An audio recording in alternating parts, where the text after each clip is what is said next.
YCP కార్యకర్తల మీద Telugu Desam party office మీద దాడి జరిగిందని ఏదైతే 2022లో కంప్లైంట్ ఇచ్చారో ఆ కంప్లైంట్ ఇచ్చినటువంటి వ్యక్తి సత్యవర్ధన్ అనే వ్యక్తి మొన్న హఠాత్తుగా కోర్టు వారి దగ్గరికి వెళ్లి పబ్లిక్ కోర్టులో మ్యాజిస్ట్రేట్ ముందు ఆయన ప్రాసిక్యూషన్ చెప్పేదంతా అబద్దమని తానిచ్చిన కంప్లైంట్ అది కంప్లైంట్ రూపంలో ఇవ్వలేదని కేవలం ఏదో సాక్షి సంతకం పెట్టమంటే నేను వెళ్ళాని వెళితే వారేదో రాసుకుని సంతకం పెట్టారనే విషయాన్ని గౌరవ న్యాయస్థానం ముందు చెప్పారు. ఇక్కడ బయట చెప్పింది కాదు. చెప్పిన తర్వాత ఒక్కసారిగా తెలుగుదేశం పార్టీ ఆశ్చర్యపోయింది. అరే, మనం చేసినటువంటి తప్పు తెలుసుకున్నారు, మనం దొంగ కేసు పెట్టించామనే విషయం తెలుసుకున్నారు. ఆ సత్యవర్ధన్ అనే వ్యక్తి ఎస్సీ కులానికి చెందటం వలన పైన రాసుకున్నారు సంతకం పెడితే నన్ను కులం పేరు కూడా తిట్టారని ఎస్సీ ఎస్టీ అట్రాసిటీస్ యాక్ట్ కూడా పెట్టి బెయిల్ రాకుండా ఉండేందుకు కట్టుదిట్టంగా వాళ్ళు చేశారు అనేది తెలుసుకుని ఆశ్చర్యపోయి ఇదంతా ఫాల్స్ కేసు అని ప్రపంచానికి తెలిసింది.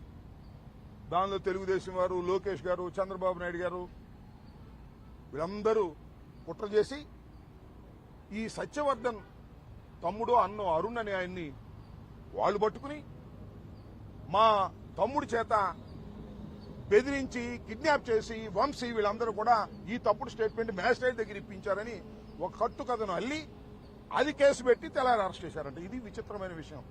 ఇంతకన్నా దారుణమైన విషయం మరొకటి ఉండదని కూడా ఈ సందర్భంగా మనవి చేస్తున్నా. వంశీ తెలుగుదేశంలో గెలిచాడు, తరువాత వైఎస్ఆర్సీపీలోకి వచ్చి పోటీ చేశాడు. అందువల్ల వంశీ మీద చంద్రబాబు నాయుడు గారు అదేవిధంగా లోకేష్ గారు కక్ష కట్టారు. మా పార్టీలో గెలిచాడు, మా పార్టీలో గెలిచి వైసీపీలోకి వెళ్లి పోటీ చేశాడు, మమ్మల్ని అనేక సందర్భాల్లో విమర్శించాడు. మా పార్టీలో ఉండి మా సామాజిక వర్గానికి చెందినటువంటి వ్యక్తి మమ్మల్ని దూషించడం ఏమిటి, మమ్మల్ని రాజకీయ విమర్శ చేయటం అనేది ఏమిటి అని కక్షగట్టి అనేక పర్యాయాలు వారి ప్రభుత్వం అధికారంలోకి వచ్చిన తర్వాత దాడులు చేయడానికి ప్రయత్నం చేశారు.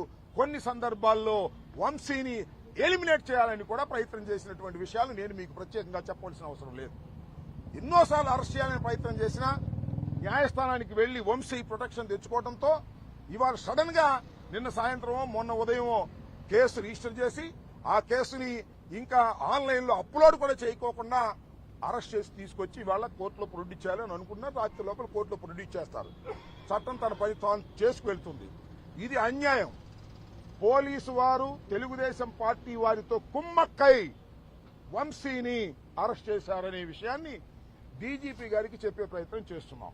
అంతేకాదు, కొద్ది నుంచి ఎవరిని కలవనీలా. వారి సతీమణి వెళ్తుంటే ఆమెను అడ్డగించారు, ఆమెను వెళ్ళనీయలేదు.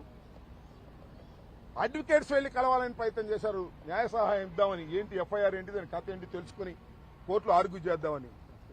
ఎక్యూజ్డ్ అనే వ్యక్తి, ఎక్యూజ్డ్ అంటే ఏంటి, నేరారోపణ చేయబడినవాడు. నేరారోపణ